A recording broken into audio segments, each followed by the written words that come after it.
விடயத்தை ஆரம்பிப்போமா?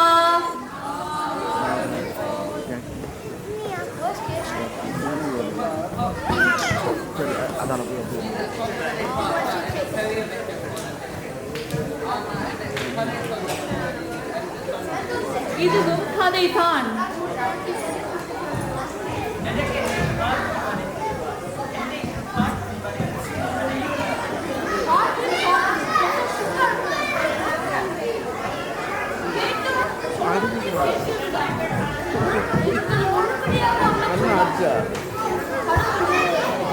சரி சரி, எல்லாரும் நிப்பாட்டுங்க, நாங்கள் விஷயத்துக்கு வருவோம். நான் இப்ப சொல்ல போறது கரிகாலனின் இறப்பு கொலையா தற்கொலையா என்பதை பற்றியது.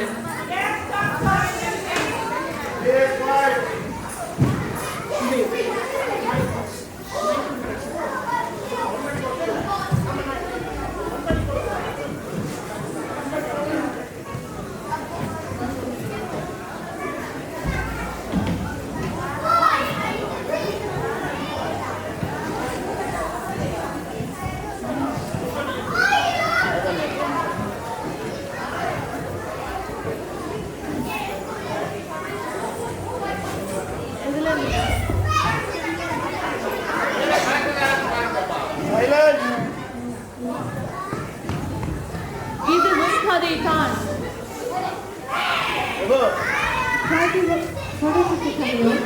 எனக்கு என் பாட்டி வரைசிருவார். என்னைக்கு பாட்டு வரைசிட்டு கதையை கேட்பேன். பாட்டியும் பாட்டும் கொஞ்சம் சும்மா இருக்க வேண்டாம். சொல்ல வந்தியும் கேட்க விடாது. இவர்களும் ஒழுப்படியாக ஒன்றும் சொல்லாமல். கடவுளே. சரி சரி, எல்லாரும் நிப்பாட்டுங்கோ, நாங்கள் விஷயத்துக்கு வருவோம். நான் இப்ப சொல்ல போறது கரிகாலனின் இறப்பு கொலையா தற்கொலையா என்பதை பற்றியது. சோழ காலம் பற்றி படிச்சுட்டாங்க தானே. ஆதிக்கு கரிகாலம் பற்றி தான். அது பொன்னியின் செல்வன், அதுதான் பதமா காத்தாச்சு. ஐஸ்வர்யராய், கரிகாலனை கொண்டது ஐஸ்வர்யராய். அது ஐஸ்வர்யராய் இல்லை, நந்தினி. ஆனா நீங்கள் பார்த்த பொன்னியின் செல்வன் வெறும் ஒரு திரைப்படம், கற்பனை கலந்த கதை. அதுக்கும் சோழர் வரலாற்றுக்கும் இடையில் உள்ள இடைவெளி மிக அதிகம். கல்கி என்ற ஒருத்தர் எழுதின நாவலில் இருந்து தனக்கு தேவையான விடயங்களை மட்டும் எடுத்துக்கொண்டு மணிரத்னம் என்ற திரைப்பட இயக்குனர் கட்டமைச்ச கதை. கொஞ்சம் இருங்கள், இப்பஎனக்கு தெரிய வேண்டியது விக்ரமேச்சி ஆதித்த கரிகாலனை கொண்டது நந்தினியோ இல்லையோ அதை மட்டும் சொல்லுங்க. உருட்டுகலாம் நல்ல புரட்டுகலாம் உண்மை பல மறைஞ்செங்கோ கிடக்குதுவா. தப்புகலாம் சில பல தவறுகலாம். இப்போதுமே இதுதான் நிலைமையுமா? என்னவோ தப்பு என்றியல் தவறு என்றியல் என்ன கொஞ்சம் விளக்கமா சொல்லுங்கள். சரி சொல்றேன் கேளுங்கோ. உங்களுக்கு தெரிஞ்ச நந்தினிய பற்றி சொல்லுங்க பாப்போம். மஞ்சள் நிறத்தில் அப்படி ஒரு வடிவு. பல்லாக்கில் தான் எப்பவும் வருவான். எந்த பெரிய வீரன் என்றாலும் அவன் இந்த வடிவுக்கு முன்னால தான் போவர். வீரம் நிறைந்தவா? ஓ பிரமாதம். நீல அல்லியோ நீண்ட விழிகளோ தீண்ட நொந்திடும் தென்றலோ காலை ஒளியிலே கனிந்த மலரிதோ கண்ணை கூத்திடும் மின்னலோ சின்ன அன்னமோ சிவந்த வெண்ணையோ பெண்மையால் இங்க வந்ததோ பெண்மையால் இங்க வந்ததோ. என்ன அப்படியே மயங்கி போயிருப்பீர்கள்? இல்ல, இப்படி ஒரு அழகிக்கு முன்னால் யார் என்னத்தான் செய்ய முடியும்? பாவம் ஆதித்த கரிகாலன். அடைச்ச எல்லாரும் மயக்கத்துல இருந்து வெளியில வாங்குவோம். அது நந்தினியும் இல்ல கிந்தினியும் இல்ல, வெறும் ஒரு கற்பனை பாட்டு, அவ்வளவு தான். அப்ப ஆதித்த கரிகாலன் செத்தது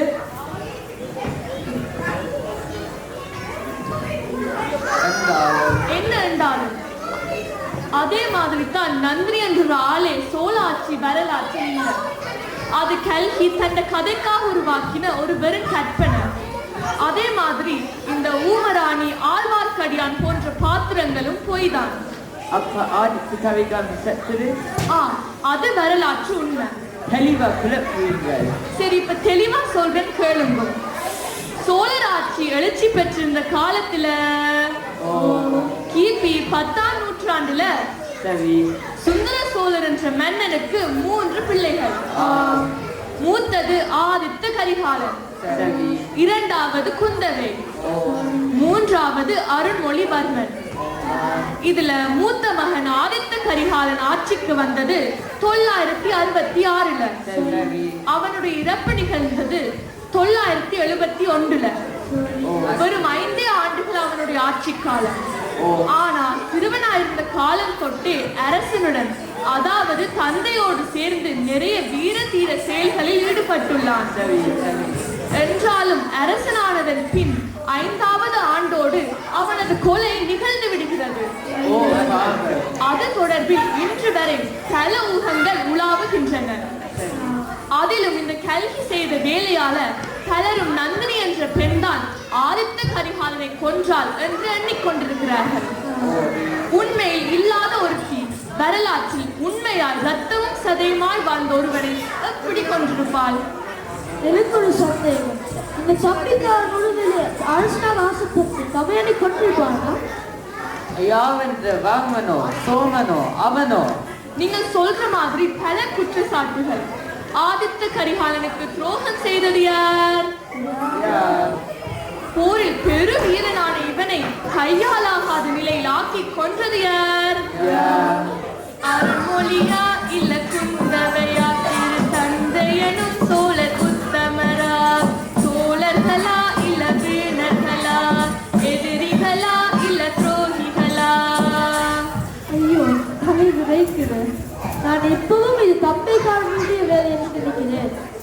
ஆனால் ஆதித்த கரிகாலனுக்கு பிறகு சித்தப்பாக்காவன் தானே ஆட்சிக்கு வந்தனர். ஓ, அப்படி என்றால் சித்தப்பாக்கான் ஆட்சியில் ஆட்சி வந்து அண்ணன் மகனை கொண்டுட்டானோ? அப்படி இருந்தா அவர் ஆட்சிக்கு வரைக்க அவருக்கு உத்தமர் என்ற பட்டத்தை எப்படி கொடுத்திருப்பினம்? சோழர்கள் ஆட்சிக்கு வரைக்க அவருக்கு ஒரு பட்ட பேர் கொடுப்பினம். இப்ப ஆதித்த கரிகாலனின் அப்பாக்கு பேர் 2ஆம் பராந்தகன், பட்ட பேர் சுந்தர சோழன். அதே போல ஆதித்த கரிகாலனின் சித்தப்பாக்கு பேர் மதுராந்தகன், பட்ட பேரா உத்தம சோழன் என்று கொடுத்ததோட அருண்மொழிவர்மன் தந்த மகனுக்கு மதுராந்தக உத்தமன் என்ற பெயரை வச்சிருக்கிறான். ஆதித்த கரிகாலனுக்கு பிறகு சுந்தர சோழரோடு சேர்ந்து உத்தம சோழன் 9 ஆண்டுகள் சேர்ந்து அரசாண்டிருக்கிறார். அதுவும் நல்ல அமைதி கிட்டும் படியாகும். ஆனால் சரி, சித்தப்பாவை இல்லை என்றாலும் அது என்ன? ஒவ்வொரு நேரத்தில் எவன் அவசியங்கள் ஒவ்வொரு நாட்டை எப்படி ஆளுகிறது? அதானே. அது வந்து சோழ மரபுல அரசர்கள் இருவர்கள் சம நேரத்தில் ஆழ்வார்கள். இப்போ ஒரு குடும்பத்துல அப்பா உழைச்சு குடும்பத்தை பாக்குறார். மூத்த பிள்ளை வளர்ந்து உழைச்சு குடும்பத்துக்கு உறுதுணையா இருக்கிற மாதிரி சோழர் ஆட்சியில இராஜகேசரி பரகேசரி என்று 2 அரசர்கள் இருப்பார்கள். ஆதித்த கரிகாலன் பரகேசரியாக இருக்கும் போது சுந்தர சோழர் இராஜகேசரியாக இருந்தார். அவன் இறந்த பிறகு அந்த இடத்துக்கு சித்தப்பா வந்தார். 9 ஆண்டுகள் சேர்ந்து அரசாண்டார். அதன் பின் ராஜராஜன், அதாவது அருண்மொழிவர்மன் ஆட்சிக்கு வந்தார். இவ்வளவு ஒற்றுமையா? கேள்விக்கு என்ன பதில்? பதில் பதில் பதில். கோபம் கொள்ள வேண்டாம். இதில் இதில் இதில் செப்படுகள் சொல்லும் சான்றுகளும் கல்வெட்டுகள் தப்பும் செய்திகளும். கேள்விக்கென்ன பதில்? பதில் பதில் பதில். வாங்கோ வாங்கோ, கெதியா சொல்லுங்க.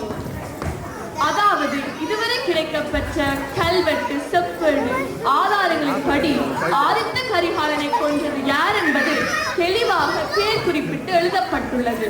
ஆனால் கொன்ற விதம் பற்றிய செய்திகள் தான் கிடைக்கவில்லை. இந்த வரலாற்றை புரிந்த அவருக்கு கொன்றது 3 பிராமணர்கள். அவசரப்படாதீங்க, கல்வெட்டில் அப்படி தெளிவாக எழுதப்பட்டுள்ளதால் தான் அதே சொற்களுடன் சொல்றது, வேற எந்த நோக்கமும் அல்ல. பிராமணர்கள் சோமன், ரவிதாசன் உள்ளிட்ட இவர்கள் பாண்டிய மன்னனுடைய அவர்களுடைய ஆபத்துதவிகள். ஆபத்துதவிகள் என்றால் தமது உயிரை கொடுத்தாவது அரசை காக்கும் படைகள். இம்மூன்று துரோகிகளான இவர்கள் என்று குறிப்பிட்டுள்ளதால் தான் இவர்கள் ஆதித்த கரிகாலனுக்கு நெருக்கமானவர்களாக இருந்திருக்கலாம். போங்க எப்ப ஆதித்த கரிகாலனை கொண்டது பாமர்களான பாண்டிய ஆபத்துதவிகள் அதுவும் போகம் செய்து கொண்டிருக்கிறார். ஓமம், ஆனால் அவர்கள் அப்படி செய்ததுக்கு என்ன காரணம் என்றால்? இல்லை இவ்வளவு போதும். வேறொரு நாளைக்கு மிகுதியை பார்ப்போம். ஓமோ எல்லாம் செய்யும் எங்களுக்கு ஒவேதா வாங்கி மூளைக்கு வைக்கிறீர்கள். இன்றைக்கு நாங்கள் ஆதித்த கரிகாலனை யாரை கொன்றதை பற்றி தெரிந்து கொண்டோம். மிகுதியை வேறொரு நாள் கேட்போம். இன்றைக்கு காரணம் கையை காட்டி போட்டு முடிச்சு விடுவோம். நன்றி வணக்கம் சொல்லி கும்பிட போட சொல்றீர்கள். சரி, போட்டு விடுவோம். சபையோரே, பார்வையாளரே, இதுவரை நேரம் நமது கதையை குறுகுறுப்பை பொறுத்து கொண்டதுக்கு நன்றி. அதே போல நீங்கள் வரலாறு தொடர்பாக கேட்கிற அறிகிற தகவல்களை அப்படியே பச்சையாக நம்பாமல் ஆராய்ந்து உறுதிப்படுத்திக் கொள்ளுங்கள். கணக்கே, நாங்கள் இப்ப சொன்னதை கூட நீங்கள் மீள உறுதிப்படுத்திக் கொள்ளுங்கள். எதுவும் தெரியப்படுத்த வேண்டுமானால் தெரியப்படுத்துங்கள். தெளிவோம் தெளிவிப்போம் என்று கூறிக்கொண்டு மங்களம் மங்களம் மங்களம் சுப மங்களம் மங்களம் மங்களம் மங்களம் மங்களம். வில்லிசையை கேட்டிருந்த அனைவருக்கும் மங்களம் மங்களம் மங்களம் மங்களம் மங்களம். உடனிருந்து உதவிய இறைவனுக்கும் மங்களம் மங்களம் மங்களம் மங்களம் மங்களம். மங்களம் மங்களம் மங்களம் சுப மங்களம். மங்களம் மங்களம் மங்களம் சுப மங்களம். நன்றி, வணக்கம்.